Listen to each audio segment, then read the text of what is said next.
இன்னைக்கு நைட்டு நம்ம டிஃப்ரெண்ட்டாக சாப்பிடுவோமேனு வந்த ஸ்பாட்டு தான் நம்ம வேளச்சேரியில் இருக்க பீஸா ஹட். உள்ளே போய் உட்காந்து நாங்கள் சுப்ரீம் வெஜ்ஜி அப்படிங்கிற ஒரு காம்போவில் ₹750 2 பீஸா ஆர்டர் பண்ணியிருந்தாங்க. ரெண்டுமே சேர்த்து ₹750.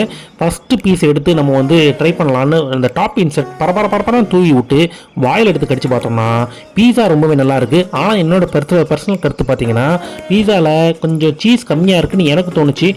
சரி கார்லிக் பிரெட் ட்ரை பண்ணுவோம். கார்லிக் பிரெட் எடுத்து நம்ம டேபிளில் சர்வ் பண்ணிட்டு மேலே அது மேலேயே டாப்பிங்ஸ் தூவி சாப்பிட்லான்னு வைக்கும்போது மேடம் எடுத்துகிட்டு வந்து 2வது பீஸாவை வச்சுட்டு போயிட்டாங்க.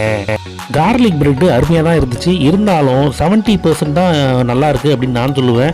சரி 3வது எடுத்துகிட்டு வந்து பீஸா எப்படி இருக்குன்னு ட்ரை பண்ணலாமே அப்படின்னு அப்படியே பீஸாவை அலைக்கா தூக்கி அப்படியே மலைக்கா நம்ம பிளேட்டில் போட்டுட்டு எப்படி இருக்குன்னு பார்க்கலாம் டாப்பிங்ஸ் எல்லாம் மேலே தூக்கி விட்டு எடுத்து வாயில் கடிச்சு பார்த்தோம்னா 3வது எடுத்துகிட்டு வந்த பீஸா உண்மையாகவே டாப் கிளாஸாக இருக்குது, டாப் நாட்சாக இருக்குது. கண்டிப்பாக ட்ரை பண்ணி பாருங்கள்.